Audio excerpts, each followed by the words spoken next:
Hey, I'm Delvin. I've become the third person, or in other words, to destroy the happiness of other people's families. But do not rush to judge me, because love is not at fault. Even I cannot control myself. I don't want to blame anyone. I write my story up here to share with you guys.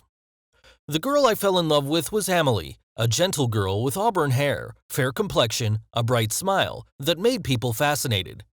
Amelie is 3 years older than me and is a lecturer in this course. Amelie is an active girl. She participates in all extracurricular activities and some school clubs. I have struggled with myself that loving my teacher is not recommended and may affect the future of both. But my feelings for Amelie grew more and more, and I passed all barriers to the determination to manipulate her. Start by having Amelie tutor me, and she quickly agreed. I investigate and move closer to her area. And most especially, I had a crazy idea.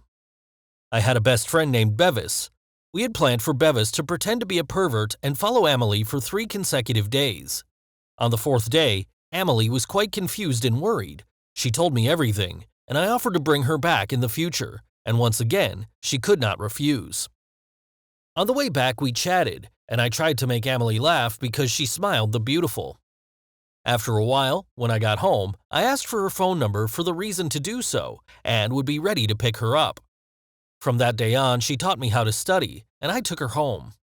I happiness as if we are a real couple. That night, after taking Amelie back, I asked her to go out at an amusement park. She happily agreed to make my heart almost burst out of my chest. The next morning, I went to pick her up, and I was surprised. She no longer appears in a mature outfit like a shirt, but instead is a wide t-shirt from and short shorts showing off the glamorous curves, hair tied high behind. My heart skipped a beat. Coming to the amusement park, we got along quite well when we wanted to take part in adventure games, first the roller coaster, then the dizzying death wheel, and finally the pirate ship. After getting tired, both went to paint the color on the statue, sipping a cup of coffee while looking at Amelie engrossed in the colors. I just wanted time to stop. In the evening, we chose a restaurant to eating and drinking. After that, she and I walked near her house before going home. Before Amelie returned, I confessed I liked her. But Amelie was quite concerned about this. She says she has a boyfriend. His name is Devil. She and he are in love with each other, and they have very little time to meet. She also does not deny that she has feelings for me. Both I and she felt awkward. All night I was thinking about my relationship with Amelie, reasoning that I should stop this wrong relationship, but my heart said love is not at fault, and I have to bravely pursue it. I still couldn't unforget the memory when I was having fun with Amelie, and I made my own decision. Although it was late, I still texted Amelie, and we had an appointment tomorrow after the class ended. At a book cafe near the school, I said that I still want to continue this relationship with her. I will keep it a secret, and we will finish when she wants. Amelie agreed after a while. And we have appointments after that. Still going out to eat when I go on a nice picnic in the suburbs, sometimes watching movies together, sometimes sipping a cup of milk tea watching good movies. Like that, I got used to it. I didn't want to continue the relationship. This is so vague. I wanted to replace Devil as her official boyfriend, and I had the perfect plan for this idea. Although I am a student, I also have a part-time job, and I am also a trainee at a company, so I have a quite stable income. I had the idea of inviting Amelie to a luxury hotel for a meal. With the savings of the past time, I will invite her tonight and will organize a romantic evening with flowers and candles. I rented a table on the ground floor near the window so I could see the city at night. Today Amelie was beautiful, in a tight black dress with small high heels. It will be a great night if, until she says we will not have any appointments in the future because the Devil will come to her tomorrow and stay for a week. I became angry, jealous, and had a reckless idea. That night I planned to follow the two of them. After 3 days I found out he was exercising every morning and take the car by himself every time he went to the supermarket with Amelie, and that was the chance. Let me do it. The thought of him hand in hand Amelie driving me crazy. I rented a car from a shop in another town, prepared a helmet and mask for tomorrow's plan. That morning, after waiting for a long time under the garage, I saw him with a happy face, carrying a lot of things. I let my car start with just enough speed, straight on the Devil. Although he had avoided it, the fall was quite painful.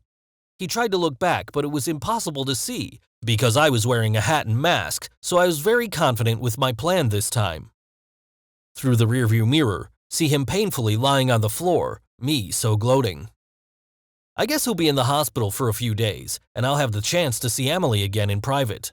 But things were not that way. Emily had to be busy taking care of him in the hospital. He is annoying. I tried to contact Emily, but she most likely didn't pick up or just talk a couple of sentences. She seems quite worried about him, something I have never seen before. That day, Emily took the initiative to meet me. I was so happy that I ran around the room like an idiot. I wear polite clothes and prepared dozens of jokes to make Emily happy. But I didn't say anything before Emily suggested I want to end this ambiguous relationship and we can still make friends. She said after seeing the devil in an accident, she was very worried and knew that she could not lose he, she added, would investigate who was the one who stabbed the devil and fled. That night I was quite nervous but reassured myself by renting a car in another town and I was dressed discreetly, so Emily probably won't investigate anything. After the last appointment with her, I offered to visit the devil. I promised not to say anything to him about this relationship. She agrees. She sent me the address of the hospital and a room number. Outside the door, I saw Emily taking care of him I opened the door to enter and introduced myself as Emily's friend. Devil happily shook my hand, and after talking for a while, I knew why Emily loved him so much. The devil is a fairly mature person. The way to talk to others is quite comfortable, always publicized in relationships with partners of the opposite sex, and especially always trust Emily. I asked if Devil had investigated the guy who stabbed him, and Emily said she had found an excerpt from the gala's camera and Devil had remembered the license plate, but she was having trouble not seeing his face, nor can find this car in town. I was a bit scared, but with such vague evidence, the two of them probably won't do anything to me. I still felt relieved and occasionally visited the devil and asked what he had investigated, and the answer I received was, he was going to find the guy who stabbed me and didn't say anything to me too. The next day I went to class. I received notice that Emily would be transferred to another school. And especially her attitude towards me is very different, not as friendly as before. She no longer smiles when she sees me. Her face looks angry when she sees me, and especially she doesn't say something to me. Maybe she already knows everything. I received a call from a strange number. Devil, he said he wanted to see me because he had to fly early tomorrow. I was really worried about what he wanted to see me for. Did he know all my love story with Emily, or did he know I was the one who crashed car into him? He made an appointment at a cafe where I and Emily often went. He showed me the video of that day he had the accident and a bunch of photos. I was standing dead watching it, facing up with a picture of the license plate, the blindfolded person in the car rental certificate in my name of the car, and the photos of me and Emily hanging out together, and especially my friend. Especially the picture of my best friend, and he said he knew all my plans. Since I was planning to approach and follow up Emily. He said he was a lawyer, and occasionally received cases from private investigators, so he quickly found me. I was speechless. Not only stopping there, but Devil pulled out my phone and opened it so I can listen to the recording of him and Emily. During the recording, Emily admitted her relationship with me, but it was just a fleeting sentiment and I could never replace Devil. She said my true love with her was just a fleeting sentiment, and she was really Devil, and she said she would end her relationship with me and be with Devil forever. Humiliated, I did not dare to look directly at Devil's face. He said he wanted me to end all contact with Emily, and will allow us to meet one last time to solve everything. I'm so embarrassed that I'm not confident enough to apologize to the devil.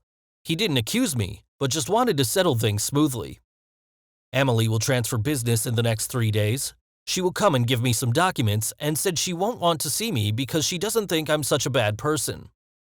She didn't even have the patience to hear me explain everything. All I do is because I love her so much. The day she and the devil left, I just watched from afar. I regretted what I did, only because of blind love that I did this stupid thing. Fortunately for me that the devil did not tell the police that what I had done. I had lost a friend. Spear members are very enthusiastic, so it is difficult to see each other's faces now. I know that no matter what I say, people will criticize me for ruining the happiness of others, and I have done these stupid things, but I have fallen too deeply into my love for Emily. I didn't want to lose her, so I did those things. I'm not sure I will forget Emily. The stories I tell are both lessons and awakening. I hope you are not as blind as me. Thank you for listening and for sharing my ideas.